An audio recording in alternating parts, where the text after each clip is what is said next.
आरंभ। एक राणा की छाया में जन्मा शेर 1573 का साल था। हल्दी घाटी की धरती अभी भी वीरता की गूंज से कांप रही थी। महाराणा प्रताप अपने पराक्रम से मुगल सल्तनत को चुनौती दे चुके थे। उस युद्ध के कुछ वर्षों बाद एक बेटे का जन्म हुआ, अमर सिंह। नाम था अमर, लेकिन उसकी किस्मत में सिर्फ लड़ाइयां, त्याग और संघर्ष लिखे थे।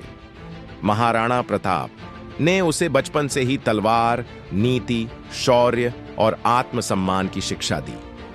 अमर सिंह कोई आम राजकुमार नहीं था, वो राजपुताने की आत्मा था।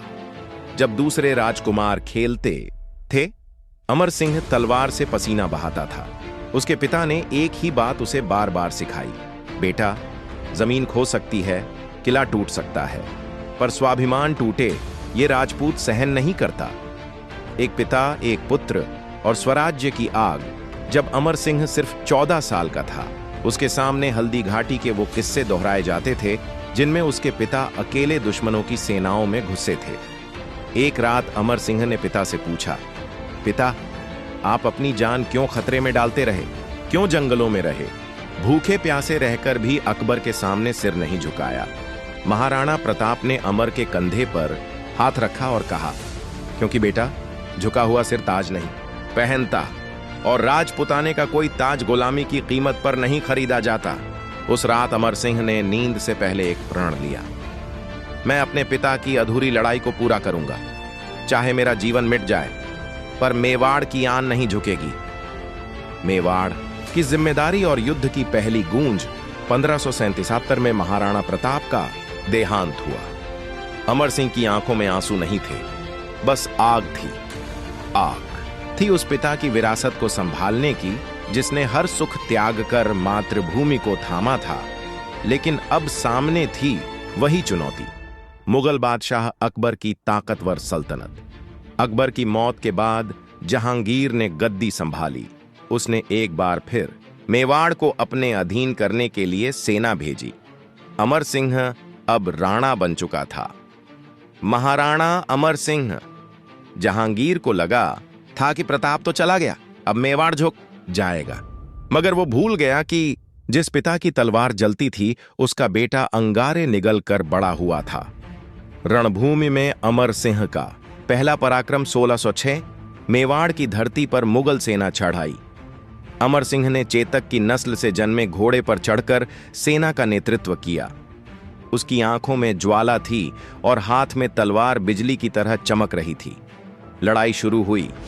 मुगल तंबू गाड़ रहे थे, तभी मेवाड़ी सेना ने उन पर बिजली की तरह हमला बोला। हर वार में प्रताप की छाया नजर आ रही थी। अमर सिंह ने अकेले ही मुगल सेनापति असद खां को युद्ध भूमि में मात दी। एक युद्ध के दौरान अब एक मुगल सेनापति ने कहा, क्यों लड़ते हो महाराणा? अकबर चला गया, अब समर्पण कर दो। अमर सिंह का जवाब था, जो पिता 25 साल जंगल में भूखे रहा, मैं उसका बेटा हूं। घास की रोटी खा लूंगा, पर मुगल की छाया में सांस नहीं लूंगा। झीलों, पहाड़ों और जंगलों का राजा अमर सिंह भी प्रताप की तरह जीवन भर आराम नहीं कर सका। उसने जंगलों में रहते हुए मेवाड़ की रक्षा की, भीलों के साथ गठजोड़ किया, पहाड़ों को अपना किला बनाया। जहांगीर की लाख कोशिशों के बावजूद वो अमर सिंह को पकड़ नहीं सका। जहांगीर ने बार बार समझौते भेजे, पर हर बार अमर सिंह ने उन्हें लौटा दिया। मेवाड़ की मिट्टी आजाद है, और जब तक राणा अमर सिंह जीवित है, ये मिट्टी किसी के झूठे तले नहीं आएगी। भीतर की लड़ाई, अपनों से धोखा। लेकिन अमर सिंह की मुश्किलें सिर्फ बाहर नहीं थीं। भीतर के दरबार में कुछ मंत्री और सरदार युद्ध से थकने लगे थे। उन्होंने अमर सिंह से कहा, महाराणा, अब शांति कर लो, राज्य को आराम चाहिए। अमर सिंह को ये शब्द बाण जैसे लगे। जो राज्य प्रताप ने लहू से सींचा, वो क्या मैं कलम से सौंप दूं? मगर जनता भूखी थी, सैनिक थक चुके थे और मुगल हमला दर हमला कर रहे थे। कहानी मोड़ पर। इसी उथल पुथल में एक दिन अमर सिंह अकेले एक पहाड़ी पर बैठा था। सामने ढलता सूरज था। उसके हाथ में पिता की तलवार थी, आंखों में आंसू और दिल में तूफान। वो सोच रहा था, क्या प्रताप की आग को बुझने देना पड़ेगा? क्या शांति के लिए झुकना पड़ेगा?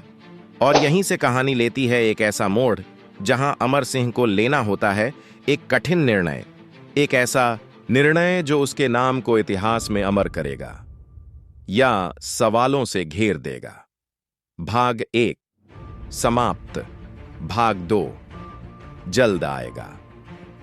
अगले भाग में जानिए, क्या अमर सिंह ने मेवाड़ की आजादी को कायम रखा? क्या प्रताप के बेटे ने समझौता किया या आखिरी सांस तक लड़ा? और कैसे अमर सिंह ने इतिहास में अपना नाम अमर किया?